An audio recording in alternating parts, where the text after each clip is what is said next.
You, the men and women of the CIA, are the eyes and ears of the free world. You are the tripwire. CIA is a state-sponsored terrorist association. You don't look at people as human beings. They're nothing but pieces on the chessboard. Secrecy in this work is essential. Achievements and triumphs can seldom be advertised. Shortcomings and failures often are advertised. No one really knows all of the things that CIA does. They pretty much have carte blanche, and they have an enormous amount of money.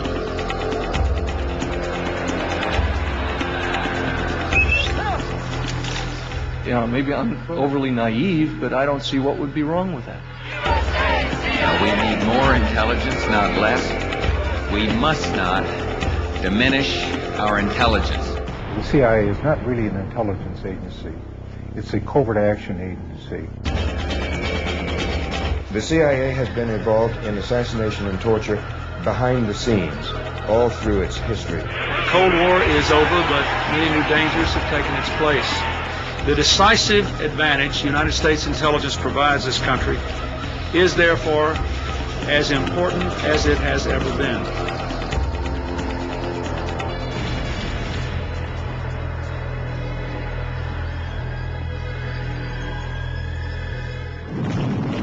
December 1941. The attack on Pearl Harbor sinks the Pacific Fleet. Military intelligence is in shambles. The dawn attack becomes the crucible on which the modern spy culture is born. Into the breach stepped a new generation of American soldiers, the spies and covert warriors of the Office of Strategic Services. They battled the Japanese and Germans behind the lines in an underworld of sabotage and psychological warfare. They trained and fought with local guerrillas in unknown jungles with only one guiding command: don't get caught. Come closer. I want to talk to you again. I have a more astonishing tale to tell, almost incredible. Shrouded in the mystery of Oriental ways, mysterious, sinister, evil little men from Japan. It was a simpler time when the nation's enemies were clear. Washington and Hollywood swept into action, inventing the popular culture that has surrounded espionage for half a century. Swine. The mystery, the adventure, the romance. The simple stereotypes of the enemy. Hello, hide pockets. And the fearless hero. You guys have been looking for a war, haven't you? That's right, Rick. That's why we're starting it. You may start it, Joe, but we'll finish it. We had hoped that our wartime ally, the Soviet Union, would join in the efforts of the whole community of nations to build a peaceful world.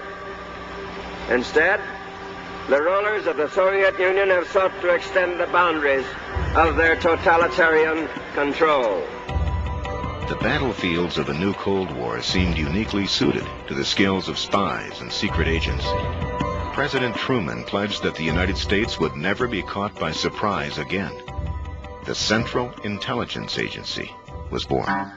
It was considered the Cadillac of government agencies, and they mostly hired from Ivy League colleges. The cost of freedom is always high, but Americans have always paid it. And one path we shall never choose, and that is the path of surrender or submission.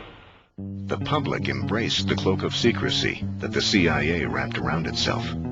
The government didn't know I was working for the government. They told me not to tell anyone, not even my mother. I couldn't tell my children. My wife didn't even know what I was doing. Who were these agents? And what were they doing in Guatemala and Iran? How did patriotic Americans from Main Street neighborhoods get caught up in the overthrow of foreign governments? What were they doing in places like Ecuador and Vietnam, where the CIA organized torture and assassination? These are the stories of former agents who dared to break away from the CIA. I was so disillusioned about my country because I believed it was like my country right or wrong, but my country was wrong so much of the time. I've lost my first-class citizenship. I've lost the respect probably of a lot of friends. I've gained a lot of enemies. I think CIA ex-members, somewhat like myself, who leave and tell their stories, it's a very painful process, but I think they are feeling that they're doing a higher duty, if you will. They're not just quitting and leaving and being quiet. They're quitting and expressing their conscience. Here is something that we've done that is terrible, and here's something that must be stopped.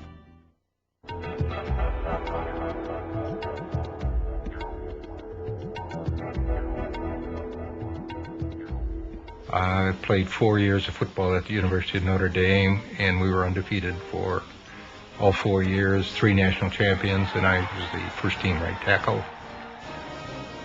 So once when I was cut from the Green Bay Packers, I was recruited by the agency, and I kind of wondered why they recruited me.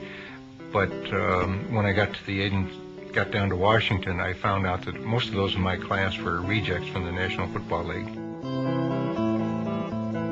I went to an interview at the Chicago courthouse by a man who didn't identify himself or the agency that he was recruiting for, and he said that what I would be doing would be involved in fighting communism. 800 million people, 1/3 of mankind, exist under communist tyranny without the God-given rights of freedom and human dignity.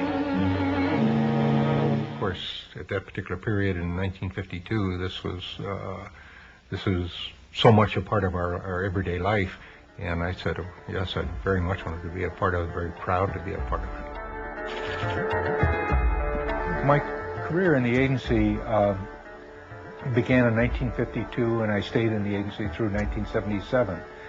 In the entire 25 years, I was in the Director of Operations, or also known as the